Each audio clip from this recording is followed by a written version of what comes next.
ಜೀನಾಗೆ ಸಂಪಾದಕತ್ವದಲ್ಲಿ ಜಿಎನ್ಎಸ್ news ಸಾಗರ ಸುತ್ತದ ಆಚೆ ಈಚೆ ಬುಧವಾರದ news ಅಪ್ಡೇಟ್ಗೆ ತಮಗೆ ಸ್ವಾಗತ. ಮುಖ್ಯಾಂಶಗಳು. ಶರಾವತಿ ನದಿ ನೀರು ಬೆಂಗಳೂರಿಗೆ ಒಯ್ಯಲು ಶರಾವತಿ ನದಿ ಉಳಿಸಿ ಒಕ್ಕೂಟ ವಿರೋಧ. ನದಿ ತಿರುವು ಹೆಸರಿನಲ್ಲಿ ಶರಾವತಿ ನದಿ ಕಳ್ಳತನ ಮಾಡುತ್ತಿದ್ದಾರೆಂದು ಆರೋಪಿಸಿದ ಅಖಿಲೇಶ್ ಚಿಪ್ಲಿ. ಸರ್ಕಾರದ ಮೇಲೆ ಒತ್ತಡ ತರುವ ಜೊತೆಗೆ ಜನಾಂದೋಲನ ಅಗತ್ಯ ಎಂದ ಹರತಾಳು ಹಾಲಪ್ಪ. ಸಮಾಲೋಚನಾ ಸಭೆಯಲ್ಲಿ ಶರಾವತಿ ನದಿ ನೀರು ಹರಿಸಲು ದಿನೇಶ್ ಶಿರವಾಳ, ನಾರಾಯಣಮೂರ್ತಿ ಸ್ವಾಮಿ, ನಮೇಟೋ ಇನ್ನಿತರರ ವಿರೋಧ. ಲಿಂಗನಮಕ್ಕಿ ಜಲಾಶಯ ಪ್ರದೇಶದಲ್ಲಿ ಹೆಚ್ಚಿದ ಮಳೆ, ಕಣ್ಮನ ಸೆಳೆಯುತ್ತಿದೆ ಜೋಗ ಜಲಪಾತ. ಕಾರ್ಗಲ್ ಪಟ್ಟಣ ಪಂಚಾಯಿತಿಯಲ್ಲಿ ಆಪರೇಷನ್ ಹಸ್ತ. ಮಾಜಿ ಶಾಸಕರ ಧೋರಣೆಗೆ ಬೇಸತ್ತು ಕಾಂಗ್ರೆಸ್ ಬೆಂಬಲಿಸಿದ್ದಾರೆಂದ ಶಾಸಕ ಬೇಳೂರು. ವಲಯ ಮಟ್ಟದ ಕ್ರೀಡಾಕೂಟದಲ್ಲಿ ಅಡಚಿಗಳ ಮನೆ ಶಾಲೆಗೆ ಸಮಗ್ರ ಪ್ರಶಸ್ತಿ. ಈಗ ಸುದ್ದಿಯ ವಿವರ. ಪದೇ ಪದೇ ಶರಾವತಿ ನದಿ ಮೇಲಿನ ದೌರ್ಜನ್ಯ ಸಹಿಸುವುದಿಲ್ಲ. ನದಿ ತಿರುವು ಹೆಸರಿನಲ್ಲಿ ಶರಾವತಿ ನದಿಯನ್ನು ಅಪಹರಿಸಲು ಮುಂದಾಗಿರುವ ರಾಜ್ಯ ಸರ್ಕಾರದ ಕ್ರಮವನ್ನು ಅತ್ಯುಗ್ರವಾಗಿ ಖಂಡಿಸಬೇಕು ಎಂದು ಪರಿಸರವಾದಿ ಅಖಿಲೇಶ್ ಚಿಪ್ಲಿ ಅಭಿಪ್ರಾಯಿಸಿದರು. ಸಾಗರದ ಬ್ರಾಸನ್ ಸಭಾಭವನದಲ್ಲಿ ಮಂಗಳವಾರ ಶರಾವತಿ ನದಿ ಉಳಿಸಿ ಹೋರಾಟ ಒಕ್ಕೂಟದ ವತಿಯಿಂದ ಬೆಂಗಳೂರಿಗೆ ಶರಾವತಿ ನದಿ ನೀರು ತೆಗೆದುಕೊಂಡು ಹೋಗುವುದನ್ನು ವಿರೋಧಿಸಿ ಹಮ್ಮಿಕೊಳ್ಳಲಾಗಿದ್ದ ಸಮಾಲೋಚನಾ ಸಭೆಯಲ್ಲಿ ಪಾಲ್ಗೊಂಡು ಅವರು ಮಾತನಾಡುತ್ತಿದ್ದರು. ಮೀನನ್ನು ಹಿಡ್ಕೊಂಡು ಬರ್ತಾರೆ, ಅದನ್ನು ತಂದು ಸೇಲ್ ಮಾಡಿ ಅದನ್ನು ಅವರು ನಮ್ಮ ಜೀವನೋಪಾಯಕ್ಕಾಗಿ ಬಳಸ್ಕೊಳ್ತಾರೆ. ಅಲ್ಲಿರ್ತಕ್ಕಂಥ ಈಗ ಶರಾವತಿ ನದಿ ನೀರು ಮುಂದೆ ಹೋಗಿಲ್ಲ ಅಂತಂದರೆ ಆ ಉಪ್ಪು ನೀರು ವಾಪಸ್ ಬಂದಾಗ ಊರ ತೆರೆದ ಬಾವಿಗಳ ನೀರು ಕೂಡ ಉಪ್ಪಾಗುತ್ತೆ. ನೀವೊಂದು ಸ್ವಲ್ಪ ಕಲ್ಪನೆ ಮಾಡಿ, ಭಾಳ ಬಾಯಾರಿಕೆ ಆಗಿದೆ, ನಿಮ್ಮ ಮನೆಯಲ್ಲಿ ಬಾವಿ ಇದೆ, ನೀವು ನೀರು ಕಲ್ಕೊಂಡು ನಿಲ್ತಕ್ಕಂಥ ಸಂದರ್ಭ ಬಂದಾಗ ಉಪ್ಪಾಗಿದ್ರೆ ನಿಮ್ಮ ಪರಿಸ್ಥಿತಿ ಏನಾಗುತ್ತೆ? ನಿಮ್ಮ ಮನೆ ಪರಿಸ್ಥಿತಿ ಏನಾಗುತ್ತೆ? ಇದು ನಮ್ಮ ಆತಂಕ. ಯಾಕೆ ಅಲ್ಲಿ ಪರ್ಯಾಯ ಮಾರ್ಗವೇ ಇದ್ದಾವೆ. ಶರಾವತಿ ನದಿ ತಿರುವು ಮಾಡಿ ನೀರನ್ನು ತಗೊಂಡು ಹೋಗ್ತಕ್ಕಂಥ ಅವಶ್ಯಕತೆ ಇಲ್ಲ. ವೈಜ್ಞಾನಿಕವಾಗಿ ಸಾಬೀತಾಗಿದೆ. ಇಂಡಿಯನ್ ಇನ್ಸ್ಟಿಟ್ಯೂಟ್ ಆಫ್ ಸೈನ್ಸಿನ ವಿಜ್ಞಾನಿಗಳು, ಮೇಧಾವಿಗಳು ಇದನ್ನು ಪ್ರೂವ್ ಮಾಡಿ ತೋರಿಸಿದ್ದಾರೆ. 15 TMC ನೀರು ಬೆಂಗಳೂರಲ್ಲೇ ಬೀಳುತ್ತೆ. ಇವತ್ತು ಸಿಂಗಾಪುರದಂಥ ಪ್ರದೇಶದಲ್ಲಿ ಒಂದು ಬಾರಿ ಬಳಕೆಯಾದ ನೀರನ್ನು ಅದನ್ನು ಶುದ್ಧೀಕರಣ ಮಾಡ್ತಾರೆ. ಅಲ್ಲಿನ ಆಡಳಿತ ಮಾಡ್ತಕ್ಕಂಥ ಅಧಿಕಾರಿಗಳು ಮತ್ತು ಜನಪ್ರತಿನಿಧಿಗಳು ಆ ಶುದ್ಧವಾದ ಚರಂಡಿಯಿಂದ ನೀರನ್ನು ಶುದ್ಧವಾದ ನೀರನ್ನು ಕುಡಿದು ತೋರಿಸ್ತಾರೆ. ನೋಡಿ, ಇಷ್ಟು ಚೆನ್ನಾಗಿದೆ, ಆರೋಗ್ಯವಾಗಿದೆ. ಇದನ್ನೆಲ್ಲ ನೀವು ಒಟ್ಟಾರೆ ಲೆಕ್ಕ ಹಾಕಿದ್ರೆ ಬೆಂಗಳೂರಿನಲ್ಲಿ ಈ ಸುಮಾರು 30-31 TMC ನೀರು ಬೆಂಗಳೂರಲ್ಲೇ ಅವೈಲೇಬಲ್ ಇದೆ.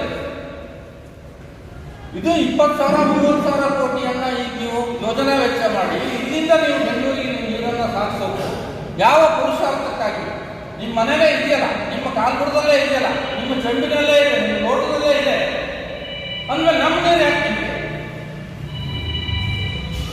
ಅಂತಕ್ಕಂಥದ್ದು ಬಹಳ ಮೂಲಭೂತವಾದ ಪ್ರಶ್ನೆ. ಈ ಎರಡು ಯೋಜನೆಗಳು ಯಾವುದು ಒಂದು ಜಾರಿಯಾದರೂ ಕೂಡ ಶರಾವತಿ ನದಿಗೆ ಆಪತ್ತಾಗತ್ತೆ. ನಮ್ದೇನು ಶಿವಮೊಗ್ಗ ಜಿಲ್ಲೆ ಉತ್ತರ ಕನ್ನಡದವ್ರು ಏನಾದ್ರು ಹಾಕೊಳ್ಳಿ, ಮನೋಭಾವ ಸರಿಯಲ್ಲ. ಅವರು ನಮ್ಮವರೇ. ಅವರು ಇಷ್ಟು ವರ್ಷ ಅದನ್ನ ನಮ್ಮ ಹಕ್ಕನ್ನಾಗಿ ಅನುಭವಿಸ್ತಾ ಬಂದಿದ್ದಾರೆ. ಅವ್ರಿಗೆ ಹಕ್ಕಿದೆ ಅದರ ಮೇಲೆ. ಈ ನಮ್ಮನೆ ತೋಟ ಇದೆ, 1 ಎಕರೆ ತೋಟ ಇದೆ. ಯಾವನೊಬ್ಬ ಚೇಳಿ ಮಾಡ್ಕೊಂಡು ಹೋಗ್ತಾನೆ, ಅದು ಬಿಡ್ತೀರ ನೀವು? ನಾವು ನಮ್ಮ ತೋಟವನ್ನು ಪ್ರೊಟೆಕ್ಟ್ ಮಾಡಿಕೊಡ್ತೇವೆ ಅಲ್ವಾ? ಅದಕ್ಕೆ ಬೇಕಾದ ಭದ್ರತೆಯನ್ನು ಕೊಡ್ತೀವೋ ಇಲ್ವಾ? ಅದಕ್ಕೆ ಹೋರಾಟ ಮಾಡ್ತೀವೋ ಇಲ್ವಾ? ಆ ಥರದ ಇದು ನಮ್ಮ ಮನೆಯಲ್ಲಿದ್ದು, ನಮ್ಮ ಶಿವಮೊಗ್ಗ ಜಿಲ್ಲೆಯಲ್ಲಿದ್ದು, ಉತ್ತರ ಕನ್ನಡ ಜಿಲ್ಲೆಯಲ್ಲಿದ್ದು ತೀರ್ಥಳಿಗೆ ಹುಟ್ಟಿ ಅಲ್ಲಿ ಸೇರ್ತಕ್ಕಂಥ ಬಹಳ ಚಿಕ್ಕ 138 ಕಿಲೋಮೀಟರ್ ಇರ್ತಕ್ಕಂಥ ಚಿಕ್ಕ ನದಿ. ಮತ್ತೆ ಇಷ್ಟು ಚಿಕ್ಕ ನದಿಯ ಮೇಲೆ ಆಗತಕ್ಕಂಥ ದೌರ್ಜನ್ಯ ಪ್ರಪಂಚದ ಯಾವ ನದಿ ಮೇಲೂ ಆಗಿಲ್ಲ. ಮತ್ತು ದೌರ್ಜನ್ಯ ಮಾಡ್ತೀನಿ, ಮತ್ತು ಬೇಕು ಅಂತಂದ್ರೆ ಏನು ಎಲ್ಲಿಂದ ಬರ್ತದೆ? ಹಾಗಾಗಿ ಯಾವುದೇ ಕಾರಣಕ್ಕೂ ಎಷ್ಟೇ ಕಷ್ಟ ಆದರೂ ನಾವು ಶಿವಮೊಗ್ಗ ಜಿಲ್ಲೆಯ ಜನ, ಉತ್ತರ ಕನ್ನಡ ಜಿಲ್ಲೆಯ ಜನ ಈ ನದಿ ತಿರುವನ್ನು ಬಹಳ ಉಗ್ರವಾಗಿ ಖಂಡಿಸ್ತವೆ. ಈ ನದಿ ತಿರುವು ಅಂತಲ್ಲ, ನದಿಯನ್ನು ಅಪಹರಣ ಮಾಡ್ತಾ ಇರೋದು, ಕದೀತಾ ಇದ್ದಾರೆ. ಸ್ಪಷ್ಟವಾದ ಶಬ್ದ ನದಿ ತಿರುವು ಸ್ವಲ್ಪ ಸಭ್ಯ ಭಾಷೆ ಆಗಿದೆ. ನಮ್ಮ ಶರಾವತಿಯನ್ನು ಅಪಹರಣ ಮಾಡಿಕೊಂಡು ಅದರ ಮೂಲಕ ಇಲ್ಲಿ ನದಿಯನ್ನು ಕೊಲ್ಲಿಕ್ಕೆ ಹೊರಟಿದ್ದಾರೆ. ಅದೇ ರೀತಿ ಪಂಪ್ ಸ್ಟೋರೇಜ್ ಅಷ್ಟೇ, ಅದು ಕೂಡ ನದಿ ತಿರುವಂತ ಸ್ಥಳವಲ್ಲ ಅಥವಾ ಕುಡಿಯುವ ನೀರಲ್ಲ. ಅಲ್ಲಿ ವಿದ್ಯುತ್ತಿಗೆ ಅದು ಒಂದು ನಿಮಿಷದಲ್ಲಿ ಅದನ್ನು ಹೇಳ್ಕೊಡ್ತೀನಿ ಇವೆಲ್ಲ ಸೇರಿದೆ. ತಲೆಕಡಲೆ ಡ್ಯಾಮಿಂದ ಒಂದು ಬಾರಿ ವಿದ್ಯುತ್ ಉತ್ಪಾದನೆ ನದಿಯದು ಗೇರ್ಕೊಪ್ಪಕ್ಕೆ ಹೋಗುತ್ತೆ. ಗೇರ್ಕೊಪ್ಪದಿಂದ ಮುಂದೆ ಹೊನ್ನಾವರ ಸೇರಿ ಹೊನ್ನಾವರ ನದಿ ಸೇರುತ್ತದೆ. ಹೀಗೆ ನಡೀತಾ ಇರೋದು. ಈಗ ಏನು ಬಂದಿದೆ ಅಂತಂದ್ರೆ ಯಾರೋ ಇಂಜಿನಿಯರ್ಗಳು ಬಹಳ ತಜ್ಞರಂತ ತಿಳ್ಕೊಂಡವರು ಒಂದು ಹೊಸದೊಂದು ಹೇಳ್ತಾರೆ, Sharavathi pump storage area project ಅಂತ. ಇದು ಎಷ್ಟು ಹಾಸ್ಯಾಸ್ಪದ ಅಂತಂದ್ರೆ ಪ್ರಪಂಚದಲ್ಲಿ ಮೂರ್ಖತನಕ್ಕೆ ಒಂದು ಎಕ್ಸಾಂಪಲ್ ಕೊಡಬೇಕು ಅಂತಂದ್ರೆ ಚಂದಮಾಮ 100 ಕಥೆ ಸಿಗ್ತವೆ. ಈಗ ಯಾರು ಚಂದಮಾಮ ಓದೋರಿಲ್ಲ, ನಾ ಹೇಳ್ತೀನಿ ಅಂತ. ತಲಕಡಲೆ ಡ್ಯಾಮಿಂದ ಒಂದ್ಸಲಿ ಕೆಳಗೆ ಹೋಗುತ್ತೆ, 240 ಮೆಗಾವ್ಯಾಟ್ ವಿದ್ಯುತ್ ಉತ್ಪಾದನೆ ಆಗುತ್ತೆ. ಅದನ್ನ ಪೈಪ್ಗಳ ಮೂಲಕ ಅಲ್ಲಿ ಒಂದು 1,500 ಎಕರೆ ಅವರ ಹಿಂದೆ ಮಿಣಿಸುತ್ತಿನ ಮರಗಳಿವೆ, ಅಂತ ಜೀವಿ ವೈವಿಧ್ಯ ರಾಶಿ ಇದೆ ಅಲ್ಲಿ. ಇವತ್ತು ಯಾರು ಕಾಮನ್ ಮ್ಯಾನ್ ಹೋಗಿ ನೋಡಿಲ್ಲ, ಅಲ್ಲಿ ಏನಿದೆ ಏನಿಲ್ಲ ಅನ್ನೋದು ಇವತ್ತು ನಮ್ಮ ಕೈಗೆ ಸಿಕ್ಕಿಲ್ಲ, ನಮ್ಮ ಜ್ಞಾನಕ್ಕೆ ಒಳಪಟ್ಟಿಲ್ಲ. ಅಂತಹ ಜಾಗವನ್ನು ದೊಡ್ಡ ಗುಡ್ಡ, ಆ ಗುಡ್ಡವನ್ನು ಕೊರೆದು ನೆಲದಾಳದಲ್ಲಿ 8 ಪವರ್ ಸ್ಟೇಷನ್ ಮಾಡ್ತಾರೆ. ಗೇರ್ಕೊಪ್ಪೆಯಿಂದ ಇದ್ದ ನೀರನ್ನು ಡ್ಯಾಮಿಂದ ಮತ್ತೆ ತಲೆಕಡಲಿಗೆ ಎತ್ತಿ ತರ್ತಾರೆ. ಅಂದ್ರೆ ಪೀಕ್ ಅವರು ನಾನ್ ಪೀಕ್ ಅವರ್ ಅಂತಾರೆ. ವಿದ್ಯುತ್ ಬೇಡಿಕೆ ಇರೋದು ಯಾವಾಗ ಅಂತಂದ್ರೆ ಬೆಳಗಿನ ಹೊತ್ತಿನಲ್ಲಿ ಬೇಡಿಕೆ ಇರುತ್ತೆ, ಒಂದು 2-2.5 ತಾಸು. ಎಲ್ಲ ಗಡಿಬಿಡಿಲಿ ಆಫೀಸಿಗೆ ಹೋಗೋದು, ಕಚೇರಿಗೆ ಹೋಗೋದು, ಎಲ್ಲ ತಿಂಡಿ ಊಟ ಸ್ನಾನ ಎಲ್ಲ ಇಲ್ಲಿ ತುಂಬ ಬೇಡಿಕೆ ಇರುತ್ತೆ. ಆಮೇಲೆ ಸಂಜೆ ಒಂದು 2-2.5 ತಾಸು ಬೇಡಿಕೆ ಇರುತ್ತೆ. ಆ ಬೇಡಿಕೆ ಇರುವ ಹೊತ್ತಿನಲ್ಲಿ ಹೆಚ್ಚು ವಿದ್ಯುತ್ ಬೇಕು, ಹಾಗಾಗಿ ನಾವು ಪಂಪ್ ಸ್ಟೋರೇಜ್ ಪ್ರಾಜೆಕ್ಟ್ ಅಂತ ಮಾಡ್ತೀವಿ. ಅದನ್ನ ಹೆಂಗೆ ನೀವು ಮೇಲೆತ್ತಿ ತರ್ತೀರಿ ಅಂತಂದ್ರೆ ಬೇಡಿಕೆ ಇಲ್ಲದ ಹೊತ್ತಿರುತ್ತಲ್ಲ, ರಾತ್ರಿ 10 ಗಂಟೆ ಮೇಲೆ ನಾವು ಮಲಗ್ತೀವಿ, ಬೆಳಿಗ್ಗೆ 6 ಗಂಟೆವರೆಗೆ ಎಚ್ಚರ ಆಗಲ್ಲ, 5 ಗಂಟೆಗೆ ಹೋಗ್ತೀವಿ, ಅವಾಗ ಬೇಡಿಕೆ ಇರಲ್ಲ. ಆ ಸಮಯದಲ್ಲಿ ಉತ್ಪತ್ತಿಯಾಗುವ ವಿದ್ಯುತ್ತನ್ನು ನಾವು ಮೇಲ್ಗಡೆ ಎತ್ತಿ ತರ್ತೀವಿ, ಬೇಡಿಕೆ ಇರುವ ಹೊತ್ತಲ್ಲಿ ನಾವು ಕೊಡ್ತೀವಿ ಅಂತ ಅವ್ರ ವಾದ. ಹಾಗಾಗಿ ವಿದ್ಯುತ್ ಉತ್ಪಾದನೆ ಮಾಡೋದು ಎಷ್ಟು ಅಂತ ಹೇಳಿದ್ರೆ 8 ಯೂನಿಟ್ ಇಂದ 2,000 ಮೆಗಾವ್ಯಾಟ್ ವಿದ್ಯುತ್ತನ್ನು ಉತ್ಪಾದನೆ ಮಾಡ್ತಾರೆ. ಅವರ DPR ಅಲ್ಲಿ ಬರ್ಕೊಂಡಿದ್ದಾರೆ. ಎತ್ತಿ ತರಲಿಕ್ಕೆ ಎಷ್ಟು ಬೇಕು? 2,500 ಮೆಗಾವ್ಯಾಟ್. ನೋಡ್ರಿ, ವ್ಯಾಪಾರ ವ್ಯವಹಾರ ಮಾಡೋದಾದ್ರೂ ಕೂಡ 100 ರೂಪಾಯಿ ಹಾಕಿ 125 ರೂಪಾಯಿ ದುಡಿಬೇಕು ಅಥವಾ 150 ರೂಪಾಯಿ ದುಡಿಬೇಕು. ಇದು 100 ರೂಪಾಯಿ ಹಾಕಿ 75 ರೂಪಾಯಿ ದುಡಿಬೇಕು. ಇದು ಯಾರಿಗೆ ಬೇಕಿದೆ? ಇವತ್ತು ವಿದ್ಯುತ್ತಿಗಾಗಿ ಅನ್ಯ ಮೂಲಗಳು ಬೇಕಾದಷ್ಟು ತಂತ್ರಜ್ಞಾನಗಳು ಬಂದಿದ್ದಾರೆ. BESS ಅಂತ ಬ್ಯಾಟ್ರಿ ಎನರ್ಜಿ ಸೇವಿಂಗ್ ಸಿಸ್ಟಮ್ ಅಂತ ಹೊಸದಾಗಿ ಅದನ್ನ ಅದೇ ವಿದ್ಯುತ್ ಬೇಡಿಕೆ ಇಲ್ಲದ ಹೊತ್ತಿನಲ್ಲಿ ಉತ್ಪಾದನೆ ಆಗುವ ವಿದ್ಯುತ್ ಅಲ್ಲ, ವಿಧಾನಸಭೆ ಪಕ್ಕದಲ್ಲಿ ಇಡುವುದವರು ಇಲ್ಲಿ ಬಂದು ಸಾವಿರಾರು ಎಕರೆ ಹಾಳು ಮಾಡಿ. ಮಾಜಿ ಸಚಿವ ಹರತಾಳು ಹಾಲಪ್ಪ ಮಾತನಾಡಿ, ಅಷ್ಟು ಮಟ್ಟಿಗೆ ಒಂದು ಸಕ್ಸಸ್ ಆಗಿದೆ. ಮುಂದೆ ಏನು ಮಾಡಬೇಕು, ಹೇಗೆ ಮಾಡಬೇಕು, ಒಂದು ರೂಪರೇಷೆ ತಯಾರು ಮಾಡಬೇಕು, ಸಲಹೆ ಪಡೆಯಬೇಕು. ಇನ್ನೊಂದಿಷ್ಟು ಜನ ವಿಸ್ತೃತವಾಗಿ ಬರೆದಿರೋರು ಅನೇಕ ಜನ ಇದ್ದಾರೆ, ಬಂದವರು ಇದ್ದಾರೆ. ಆಗ್ತದೆ ಮತ್ತು ಮಾಡಬೇಕಾಗ್ತದೆ. ಇದು ಆಗ್ತದೆ, ಮಾಡಲೇಬೇಕಾಗ್ತದೆ. ಹಾಗಾಗಿ ಹಂತವಾಗಿ ಮಾಡಬೇಕು. ಈಗ ಮೊದಲನೇದು ಸರ್ಕಾರದ ಗಮನಕ್ಕೆ ವಿರೋಧ ಮಾಡಿಯಾಗಿದೆ. ನಾಡಿನ ಬುದ್ಧಿಜೀವಿಗಳು, ಅದರಲ್ಲಿ ಎಡಪಂಥೀಯರು ಬಲಪಂಥೀಯರು ಎಲ್ಲರೂ ಇದನ್ನು ವಿರೋಧ ಮಾಡ್ತಾರೆ. ಅದರಲ್ಲಿ ನಾನು ಮಾತು ಒಂದು ಹಂತದಲ್ಲಿ ಗಮನಕ್ಕೆ ತಂದಿದ್ದಾರೆ. ಆದರೆ ಅಷ್ಟಕ್ಕೆಲ್ಲ ನಾವು ಆಡಳಿತ ಮಾಡೋ ಅನುಭವ ಇದೆ, ನಮಗೇನು ಆಗೋದಿಲ್ಲ. ಹೌದು, ಇದೊಂದು ವಿರೋಧ ಇದೆ ಅಂತ ಅಷ್ಟೇ. Objections are observe. ನಾವು ಆಡಳಿತ ಮಾಡಬಹುದು, ಹಾಗೆ ಅದು ಸಹಜ, ಅದು ಆಗಿದೆ. ಈಗ ಸ್ಥಳೀಯ ಶಾಸಕರನ್ನು ಇಟ್ಕೊಂಡಂತೆ ಸ್ಥಳೀಯ ಮಂತ್ರಿಗಳನ್ನು ಇಟ್ಕೊಂಡಾಗ ಪ್ರಯತ್ನವನ್ನು ಸರ್ಕಾರದ ಮಟ್ಟದಲ್ಲಿ ಮಾಡಬೇಕು. ಅದು ಏನು ಬರ್ತದೆ ನೋಡಬೇಕು. ಮತ್ತು ಮುಖ್ಯಮಂತ್ರಿ ಆದವರಿಗೆ ಒಂದು ಸ್ಟೇಟ್ಮೆಂಟ್ ಸಾಕು, ಆಮೇಲೆ ಆರ್ಡರ್ ಮಾಡೋದಕ್ಕೆ ಬೆನ್ನತ್ತಿಗೆ ಸಾಕು. ಇದು ಒಂದು ರೀತಿ. ಇದು ಒಂದು 15 ದಿನ ಆಗುತ್ತೆ, 8 ದಿನ 15 ದಿನ. ಅದಾದಮೇಲೆ ಏನೂ ಬರಲಿಲ್ಲ, ಆಗಲಿಲ್ಲ, ಕಾರ್ಯಗತ ಆಗಲಿಲ್ಲ ಮತ್ತು ಮುಖ್ಯಮಂತ್ರಿಯೋ ಅಥವಾ ಸಂಬಂಧಪಟ್ಟ ಮಂತ್ರಿಯೋ ಸ್ಟೇಟ್ಮೆಂಟ್ ಮಾಡಿದ ಮೇಲೂ ಕೂಡ ಅಲ್ಲಿ ಪ್ರೋಸೆಸ್ ಆಗ್ತಾಯಿದೆ. ಯಾಕೆಂದರೆ ಟೆಂಡರ್ ಆಗೋಗಿದೆ, ಪ್ರೈಸ್ ಎಸ್ಟಿಮೇಟ್ ಮಾಡಲಿಕ್ಕೆ 73 ಲಕ್ಷ ರೂಪಾಯಿಗೆ ಏಜೆನ್ಸಿನೂ ಫಿಕ್ಸ್ ಆಗಿಬಿಟ್ಟಿದೆ, ಟೆಂಡರ್ ಆಗಿ ಯಾರು ಮಾಡಬೇಕಾದ ಕೆಲಸ ಆಗಿದೆ. ಹಾಗಾಗಿ ಅವನು ಕೆಲಸ ಶುರು ಮಾಡ್ತಾನೆ. ಆದರೆ ಮುಖ್ಯಮಂತ್ರಿ ಆದವರು ಅಥವಾ ಸಂಬಂಧಪಟ್ಟ ಮಂತ್ರಿ ಅಥೆಂಟಿಕೇಟೆಡ್ ಆಗಿ ಹೇಳಬೇಕು. ಹೇಳೋದಕ್ಕೆ ಸ್ಥಳೀಯ ರಾಜಕೀಯ ಆಡಳಿತ ಪಕ್ಷದವರು ಮತ್ತು ವಿರೋಧ ಪಕ್ಷದವರು ಕರ್ಕೊಂಡು ಹೋದ್ರಾಗಿತ್ತು. ಕರ್ಕೊಂಡು ಹೋಗಿ ಆ ಪ್ರಯತ್ನ ಒಂದು ಆಗಲಿ, ಅದು ಇಮಿಡಿಯೇಟ್ ಆಗಬೇಕು. ವಿತಿನ್ ಇದರೊಳಗೆ ಎಲ್ಲ ರಾಜಕೀಯ ಗೊಂದಲದ ಮಧ್ಯೆ ಅದೊಂದು ಆಗಲಿ, ಅದು ಬರ್ತಾರೆ ಎಲ್ಲ ಇದೊಂದು ಆಗಲಿ. ಎರಡನೇ ಹಂತ ಅದು. ಮೊದಲನೇ ಹಂತದಲ್ಲಿ ಒಂದು ಸೇರಿ ಆಗಿದೆ, ಸ್ಟೇಟ್ಮೆಂಟು ಆಗಿದೆ. ನಾಡಿನ ಹಿರಿಯರೆಲ್ಲ ಸೇರಿ ಬಂದಿದ್ದಾರೆ. ಮೂರನೇ ಹಂತದಲ್ಲಿ ಜನಜಾಗೃತಿ ಮೂಡಿಸಬೇಕು. ಜನಪರವಾದ ಹೋರಾಟದ ಜನರನ್ನು ಸಂಘಟಿಸಿದ್ರೆ ಮಾತ್ರ ನಾವು ರಾಜಕಾರಣಿಗಳು ಇಲ್ಲ ಇದು 2 ರೂಪಾಯಿ ನೋಟ್ ಕೊಡ್ಕೋಬೇಕು ಅಂತ ಹೇಳಿ ಒಂದು ವಾತಾವರಣ ಕ್ರಿಯೇಟ್ ಆಗುತ್ತೆ. ಆ ಮಾಡುವಂಥ ಸಂದರ್ಭದಲ್ಲಿ ಎಚ್ಚರಿಕೆಯಿಂದ ಮಾಡಬೇಕು ಅಂತ ನನ್ನೊಂದು ಸಲಹೆ.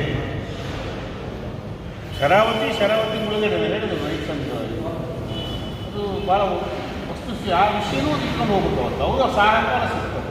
ಅದು ದೊಡ್ಡ ಸಂಖ್ಯೆಯಲ್ಲಿದ್ದಾರೆ. 30,000 ಕುಟುಂಬಗಳಿದ್ದಾವೆ ಈ ಇಡೀ ಜಿಲ್ಲೆಯಲ್ಲಿ. ಕಾರವಾರ ಜಿಲ್ಲೆಯಲ್ಲಿ 1,000 ಕುಟುಂಬಗಳಿದ್ದಾವೆ ಶರಾವತಿನ ಬಾಧಿತ. ಅದು ಅವರು ಸಹಕಾರವೂ ಸಿಗುತ್ತೆ. ಮತ್ತು ಅವರಿಗೊಂದು ನಮ್ಮ ಪ್ರಶ್ನೆ ಈ ವೇದಿಕೆ ಮೂಲಕ ಈ ಶರಾವತಿ ಇಶ್ಯೂನು ಎತ್ಕೊಂಡಂಗೆ ಆಗುತ್ತೆ. ಅವ್ರು ಕೊಟ್ಟು ನೀರು ಅದು ಅವ್ರಿಗೆ ಭೂಮಿ ಅವ್ರ ಕೈಗಿದೆ. ಒಂದು ತಿಳ್ಕೊಳ್ಳಿ, ನಾನೇ ಶರಾವತಿ ರೈತರ ಮಗ. ನಾವು ಆ ಶರಾವತಿ ನಾಡಿಗೆ ಬೆಳಕು ಕೊಟ್ಟಿದ್ವಿ. ದೇವತೆ, ಬೆಳಕಿನ ದೇವರು. ನಮಗೆಲ್ಲ ಶರಾವತಿ ಶಾಪ. ಭಾಳ ಜನ ಹೇಳ್ತಾರೆ. ಯಡಿಯೂರಪ್ಪನವರು ಒಬ್ಬರೇ ಪ್ರಸ್ತಾಪ ಮಾಡಿದ್ರು. ನಾನು ಹೇಳಿದ್ದೆ ಒಂದಿನ ಗಡ್ಕರಿಯಲ್ಲಿ ಭಾಷಣದಲ್ಲಿ ಹೇಳಿದ್ರೆ ನಮಗೂ ಹೊರ ಇಲ್ಲಿದ್ದಾರೆ. ಹಾಂ, ಇದ್ದೀವಿ ನಾವು 4 ಜನ ಇದ್ದೀವಿ.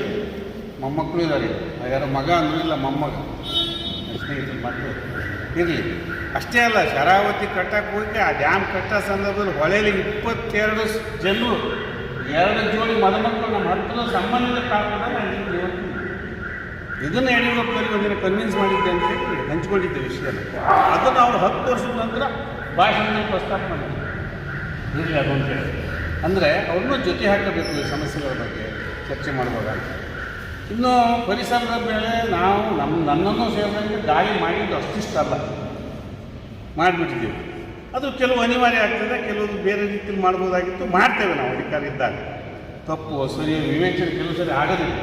ಒಂದು ಸಣ್ಣ ಹೈವೇ ಮಾಡ್ತಾಯಿದ್ದೀವಿ, ಆ ಬಕೆಟ್ ಹಾಕಿ ಅಗಿಬೇಕಾದ್ರೆ ಎದೆ ಮೇಲೆ ಆಗ್ತದೆ. ಇಲ್ಲೇ ಸಣ್ಣದಿದೆ, ಇನ್ನೂ ದೊಡ್ಡದಾಗುವಾಗ ಏನೇನು ನೋಡಿದ್ದೀವಿ. ಅದೊಂದು ಕಡೆ ಇದೆ. ಹಾಗಾಗಿ ಪರಿಸರ ಹಾಳು ಮಾಡಿದೆ. ರೈತ ಸಂಘದ ಜಿಲ್ಲಾಧ್ಯಕ್ಷ ದಿನೇಶ್ ಶಿರವಾಳ ಮಾತನಾಡಿ, ಪರಿಹಾರ ಮತ್ತೆ ಪುನರ್ವಸತಿ ಸಿಕ್ಕಿಲ್ಲ. ಎಲ್ಲೋ ಒಂದು ಕಡೆಗೆ ಪರಿಸರ ವಾದಿಗಳು ಕೂಡ ಇತ್ತೀಚಿನ ದಿನಗಳಲ್ಲಿ ನಮ್ಮ ರೈತಾಪಿ ವರ್ಗಕ್ಕೆ ಸಣ್ಣ ಅನುಭವ ಭಾಳ ನೋಡಲಿಲ್ಲ. ಇವತ್ತು ಬಹಳಷ್ಟು ಸಂದರ್ಭದಲ್ಲಿ ನೀರು ನೆಲ ಜಲ ವಿಚಾರದಲ್ಲಿ ನಾವೆಲ್ಲ ಒಟ್ಟಾಗಬೇಕು. ಇವತ್ತು ಇಷ್ಟೊಂದು ಜನ ಸೇರಿದ ನೋಡಿ ತುಂಬ ಹೆಮ್ಮೆ. ನಮ್ಮನ್ನು ಕೂಡ ಈ ಸಭೆಗೆ ನೀವು ಆಹ್ವಾನಿಸಿದ್ದೀರಿ, ಧನ್ಯವಾದಗಳು. ಹಿಂದಿನ ಬಾರಿ ನಾವು ನೋಡಿದ್ವಿ ಹೋರಾಟಗಳು ನಡೀತಾ ಇತ್ತು. ಆಗಿನ ಸರ್ಕಾರ ಭಾರತೀಯ ಜನತಾ ಪಕ್ಷದ ನೇತೃತ್ವ ಸರ್ಕಾರ ಇತ್ತು. ಮಾನ್ಯ ಹಾಲಪ್ಪರು ಶಾಸಕರು ಅನಿಸುತ್ತೆ. ಆದರೂ ಕೂಡ ನೇರವಾಗಿ ಆ ಚಳವಳಿಯಲ್ಲಿ ಭಾಗವಹಿಸಿ ಬೆಂಬಲಿಸಿದ್ರು. ಹಾಗೆ ನಮ್ಮ ಗಣೇಶಣ್ಣ ಹೇಳಿದಾಗೆ ಸರ್ಕಾರದ ಮಟ್ಟದಲ್ಲಿ ಅದನ್ನು ಘೋಷಣೆ ಕೂಡ ಮಾಡಿದ್ರು.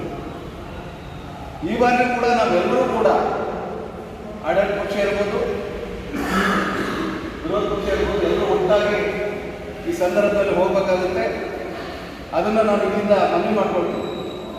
ಎಲ್ಲರೂ ಕೂಡ ಒಟ್ಟಾಗಿ ಹೋರಾಟವನ್ನು ರೂಪಿಸಬೇಕು. ಎಷ್ಟೋ ಜನ ಅಂದ್ಕೊಂಡಿದ್ವಿ ಹರಿಯೋ ನೀರಿಗೆ ಯಾಕೆ ಸಮುದ್ರ ಸೇರೋ ನೀರಿಗೆ ಯಾಕೆ ಅಡ್ಡಿಪಡಿಸ್ತೇವೆ. ಸಾವಿರಾರು ಸತ್ಯಗಳು ನಮಗೆ ಇನ್ನೂ ಕೂಡ ನಾವು ತಿಳ್ಕೊಂಡಿಲ್ಲ. ವೈಜ್ಞಾನಿಕವಾದ ಸತ್ಯಗಳೇ ಬೇರೆ ಇರ್ತವೆ. ಅಖಿಲೇಶ್ವರದೇವರು ಹೇಳಿದಾಗ ಹರಿಯೋ ನೀರು ಸಮುದ್ರಕ್ಕೆ ಸೇರಿದಾಗ ಅಲ್ಲಿ ಆಮ್ಲಜನಕ ಉತ್ಪಾದನೆ ಆಗುತ್ತೆ.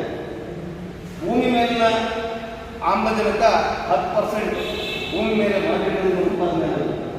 ಸಮುದ್ರದೊಳಗೆ 90% ಆಮ್ಲಜನಕ ಉತ್ಪಾದನೆ ಆಗುತ್ತೆ. ವೈಜ್ಞಾನಿಕವಾಗಿ ವಿಜ್ಞಾನಿಗಳು ಹೇಳುತ್ತೆ.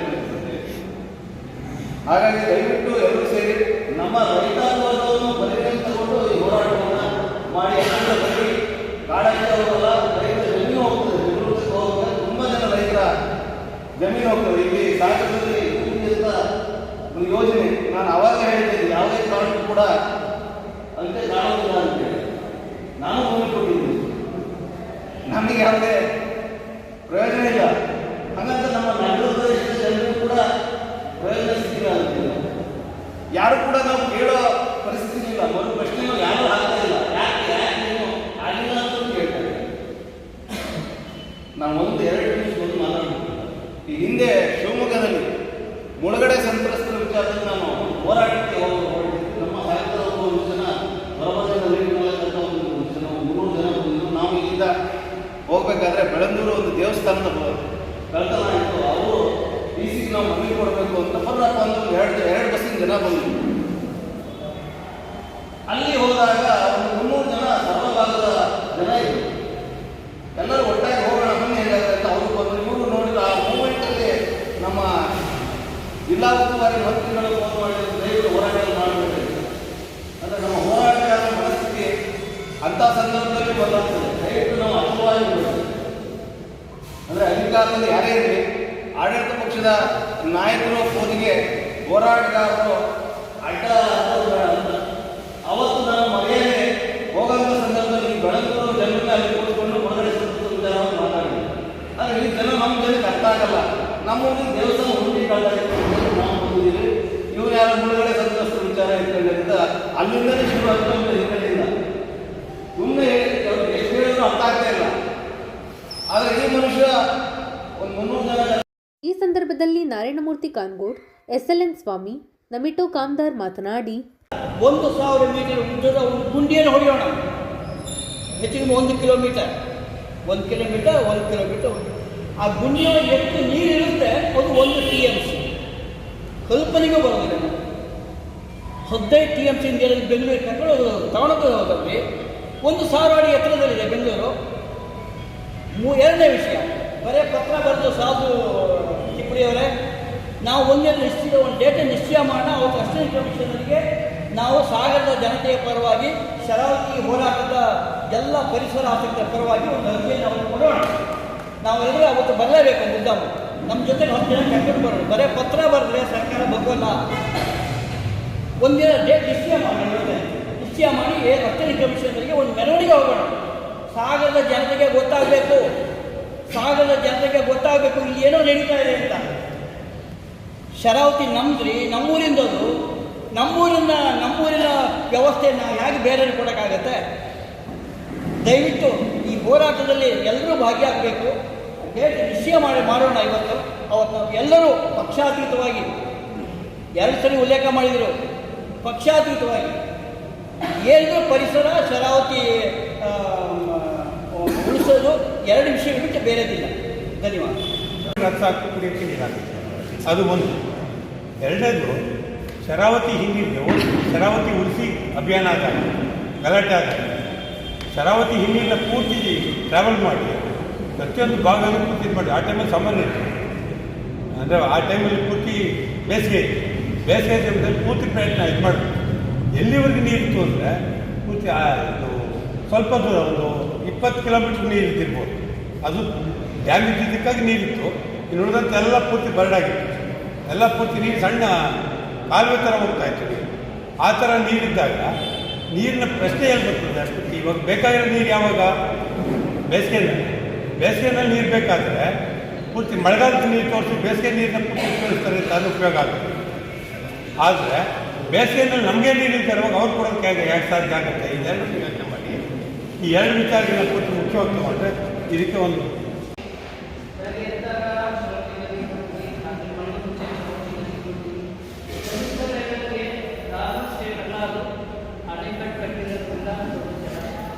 ಅಖಿಲೇಶ್ ಶೆಟ್ಟಿ ಸರ್ ಅವರ ಸಂಸ್ಥೆ ಹೆಸರು ಸ್ವಾಲ್ ಮ್ಯಾನ್. ನಾವು ಬರೀ ಮ್ಯಾನ್ ಬಗ್ಗೆ ಮಾತಾಡ್ತೇವೆ. ಬೆಂಗಳೂರಲ್ಲಿ ಮ್ಯಾನ್ ನೀರು ಬೇಕು, ನೀರು ತಗೊಂಡು ಹೋಗ್ಬೇಕು. ಮ್ಯಾನ್ ಬಟ್ ನಾವು ಮಾತಾಡ್ತಾ ಇರೋದು ಅಲ್ಲಿ ನಾವು ಒಳಗಡೆ ಆಗಿರೋ ಪ್ರಾಣಿ ಪಕ್ಷಿ ಫ್ಲೋರಾ ಫೌನಾ ಅದಕ್ಕೆ ಮಾತಿಲ್ಲ, ಅದು ಹೇಳೋಕ್ಕಾಗಲ್ಲ. But we can't take its life away. ಅದು ಜೀವನ ಮಾಡೋ ಹಕ್ಕು ನಮಗೆ ತಗೊಳ್ಳೋ ಹಕ್ಕಿದೆಯಾ ಅಂತ ನಾವು. ಈ ಸಂದರ್ಭದಲ್ಲಿ ರಂಗಕರ್ಮಿ ಚಿದಂಬರರಾವ್ ಜಂಬೆ, ಆರ್ ಲಂಬೋದರ್, ಕಲಸೆ ಚಂದ್ರಪ್ಪ, ಸಂತೋಷ್ ಸದ್ಗುರು, ಡಿ ದಿನೇಶ್ ಇನ್ನಿತರರು ಹಾಜರಿದ್ದರು. ವಿಪರೀತ ಮಳೆಯಿಂದಾಗಿ ವಿಶ್ವವಿಖ್ಯಾತ ಜೋಗ ಜಲಪಾತ ಮೈದುಂಬಿಕೊಂಡು ಬೋರ್ಗರೆಯುತ್ತಿದೆ. ಲಿಂಗನಮಕ್ಕಿ ಜಲಾಶಯಕ್ಕೆ ನೀರು ತರುವ ಪ್ರದೇಶಗಳಲ್ಲಿ ವಿಪರೀತ ಮಳೆಯಾಗುತ್ತಿರುವುದರಿಂದ ಒಳಹರಿವು ಹೆಚ್ಚಳವಾಗಿದ್ದು, ಡ್ಯಾಂನಿಂದ ಸುಮಾರು 30,000 ಕ್ಯೂಸೆಕ್ ನೀರನ್ನು ಹೊರಗೆ ಬಿಡಲಾಗಿದೆ. ಈ ಹಿನ್ನೆಲೆಯಲ್ಲಿ ಜೋಗ ಜಲಪಾತ ತನ್ನ ಸೌಂದರ್ಯ ಹೆಚ್ಚಿಸಿಕೊಂಡಿದೆ.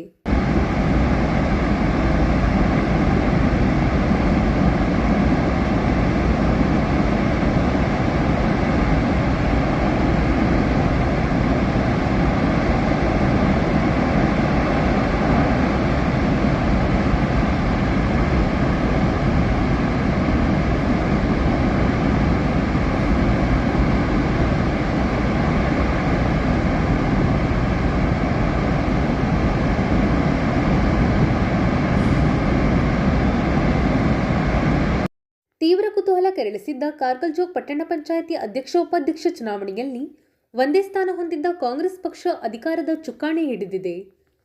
ಸುಲಭವಾಗಿ ಬಿಜೆಪಿ ಆಡಳಿತದ ಚುಕ್ಕಾಣಿ ಹಿಡಿಯುತ್ತದೆ ಎನ್ನುವ ನಿರೀಕ್ಷೆ ಹುಸಿಗೊಳಿಸಿ ಕಾಂಗ್ರೆಸ್ ಪಟ್ಟಣ ಪಂಚಾಯಿತಿ ಅಧಿಕಾರವನ್ನು ನಿರಾಯಾಸವಾಗಿ ಹಿಡಿದು ಬಿಜೆಪಿಗೆ ಟಕ್ಕರ್ ಕೊಟ್ಟಿದೆ.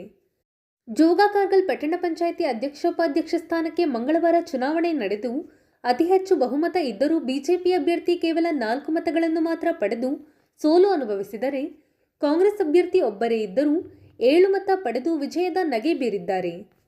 ಚುನಾವಣೆಯಲ್ಲಿ ಕಾಂಗ್ರೆಸ್ ಅಭ್ಯರ್ಥಿ ಎಂ ರಾಜು 7 ಮತ ಪಡೆದರೆ, ಪ್ರತಿಸ್ಪರ್ಧಿ ಬಿಜೆಪಿಯ ಲಲಿತಾ ಮಂಜುನಾಥ್ 4 ಮತ ಪಡೆದರು. ಉಪಾಧ್ಯಕ್ಷ ಸ್ಥಾನಕ್ಕೆ ಜಯಲಕ್ಷ್ಮಿ ಲಕ್ಷ್ಮಣ್ ಗೊಲ್ಲ ಅವಿರೋಧವಾಗಿ ಆಯ್ಕೆಯಾದರು. ನೂತನ ಅಧ್ಯಕ್ಷ-ಉಪಾಧ್ಯಕ್ಷರನ್ನು ಅಭಿನಂದಿಸಿ ಮಾತನಾಡಿದ ಶಾಸಕ ಗೋಪಾಲಕೃಷ್ಣ ಬೇಳೂರು, ನೋಡಿ, ನಮ್ಮಲ್ಲಿ ಕೇವಲ ಒಬ್ಬರು ಸದಸ್ಯರಾಗಿದ್ದರು, ಪೂರ್ತಿ ಬಿಜೆಪಿ ಸದಸ್ಯರಿದ್ದರು.